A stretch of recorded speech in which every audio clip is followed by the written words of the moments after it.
Retour sur une petite dépannage aujourd'hui, une dépannage plutôt matinale. Ce qu'on a fait, on a modifié le PVC à ce niveau-là parce qu'il y avait décollage avec la colle verte qui fuyait.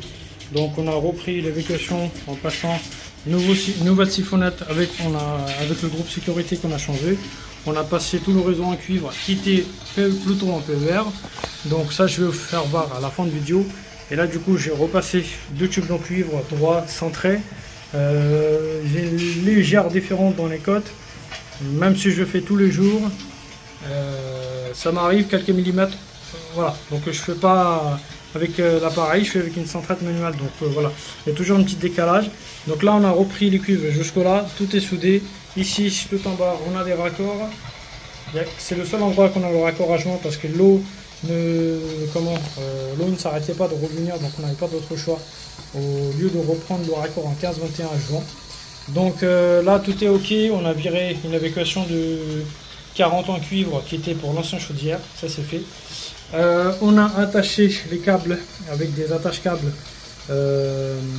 sur des fixations de tubes. Ici les logements ils sont un peu bizarroïdes.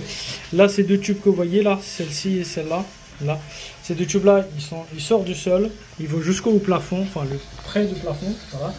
Et si vous voulez, les chaudières ils étaient fixés sur ces tubes là, et c'est ça qui est très très bizarre, que il n'y avait pas de fixation de chaudière et les chaudières elles étaient fixées là-dessus. Donc dans tous ces logements là c'est fait comme ça, et le client il a dû faire virer le chaudière il y a longtemps, et voilà, nous on est venu aujourd'hui faire les modifications. Donc il y avait tout un peu vert, rien qui était fixé, tout ça traînait partout. Donc là où seul on a le départ et le retour qu'on ne touchera pas pour le moment, on va couper à ras seul parce que on ne sait jamais si les prochains propriétaires arrivent, ils peuvent toujours mettre une chaudière à sa place, donc avec le départ retour qu'il faut la reprendre. Donc c'est un petit dépannage d'aujourd'hui. Là on a refixé le ballon avec double fixation parce que là c'est une conduite, c'est les bouches de base Modus. Donc à côté légèrement là où il y a le rebouchage du ciment, c'est vide. Et le problème c'est que le propriétaire il a fait installer ce ballon là il y a longtemps, et du coup j'ai vu que ça s'est arraché un petit peu. Et j'ai rajouté un cheville de 8 en haut, un cheville de 12 en bas, donc j'ai repris la fixation.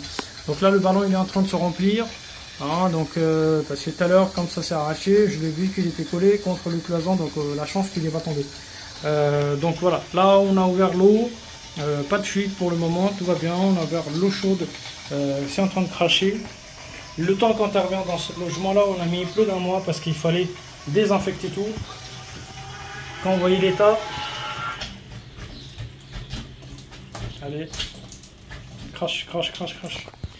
Donc à ce niveau là, je vois que l'eau chaude il a du mal à sortir, donc pour moi je suis certain, bon là je vais intervenir avec des cafards, moi je suis certain que là sur ces flexibles là, il doit y avoir un petit filtre que je dois là supprimer, et c'est ça que je déteste, voyez.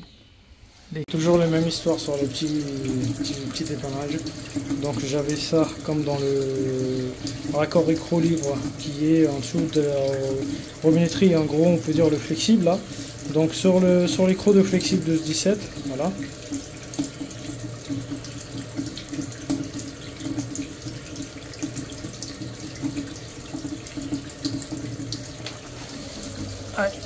Sur ce niveau là, du coup je l'ai changé.